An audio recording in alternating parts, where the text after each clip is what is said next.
Hey folks, Brian here.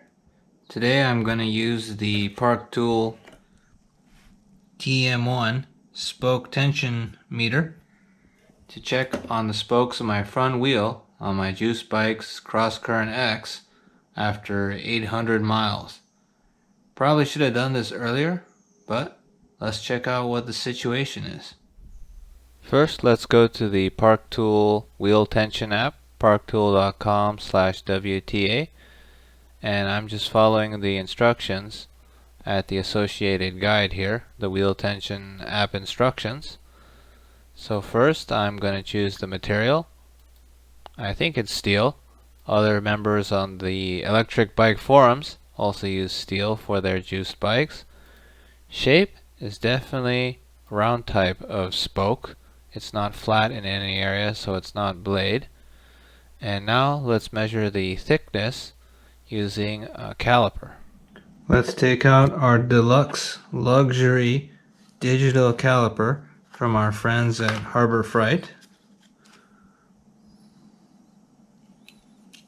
Let's turn it on,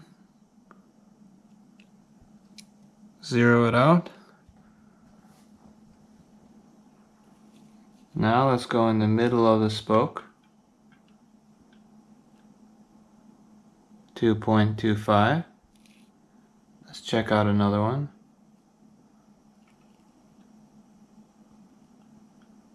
2.25. So let's go with that for the wheel tension app. 2.25 millimeters. Now we've got a conversion table to convert from the relative TM1 readings to the spoke tension. And now it's time to enter in the values for the spokes. So first, let's go figure out how many spokes there are. Okay, let's count the number of spokes on one side. I'll spare you the pain of watching it for the other side. But this is the left-hand side because the rotor must go into the caliper on this side, and this side is the left-hand side. So let's count the spokes that come from the hub here to the right of the valve. 1, 2, 3, 4, 5, 6, 7, 8, 9, 10, 11, 12, 13, 14, 15, 16, 17, 18. The right side should be the same. I'll check that real quickly. So enter 18 into the left side spokes. For the right side, I actually counted 20, so we're going to put in 20. No, I'm kidding. It's actually 18. So now we're going to measure the spoke tension for the left side spokes and the right side spokes.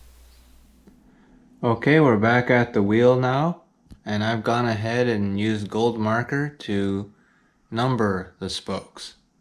Here you can see the numbers always skip the other spoke on the opposite side, so we go from 11 to 12, but skip this one because it's coming from the other side. So this was the left hand side of the bike due to the rotor, so we start at the valve and count 1, 2, and 3. On the other side, which I'm not going to go over now, but that goes to the right of the valve with this 1, 2, and 3. So counting in the opposite direction, but as a result, everything is a set of 1, 2, 3, 4, and so forth. Now for the moment we've been waiting for. Let's use the spoke tension meter, the TM1, against spoke 1. We're going to squeeze in, move into the center here,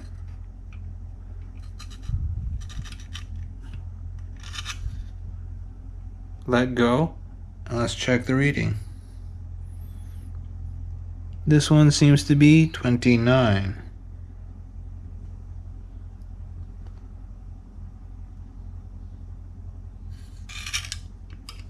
and we'll go through the rest of the spokes like that. I've collected all the tension readings now using the TM-1, and now I suppose this is the second moment we've been waiting for. Okay, get to it, Brian. Just click update. Okay.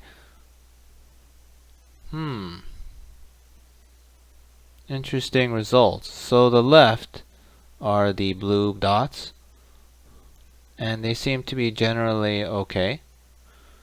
The right hand side is a little bit all over the place, and spoke number 2 is outside 20% of the variance.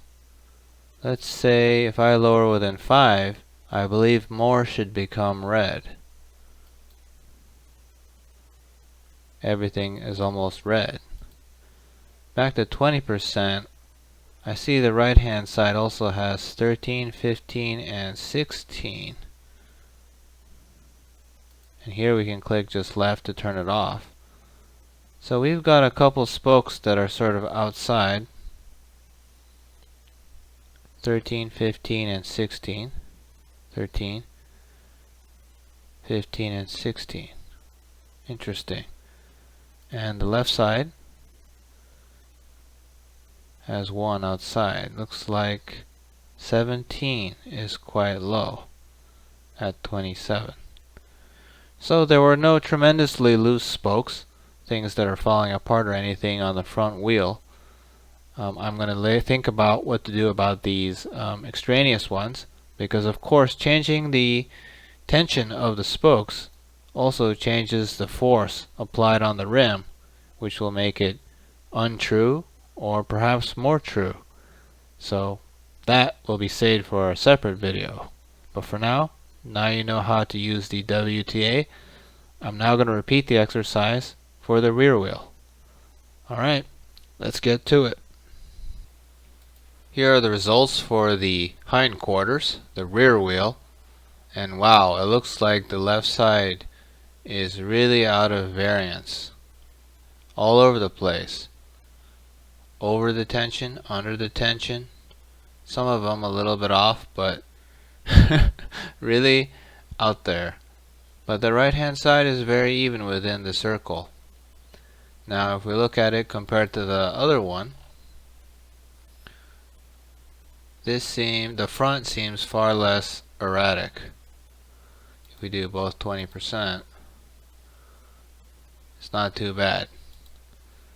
But for the rear, with the left hand side, which has the cassette, the torque sensor, all that kind of stuff, it's really varying. So I think I am going to have to do a little bit of spoke wrenching to tighten these up to make sure they're all about the same. And for the rear, I didn't take the wheel off, and I don't intend to right now, so hopefully it'll stay true enough.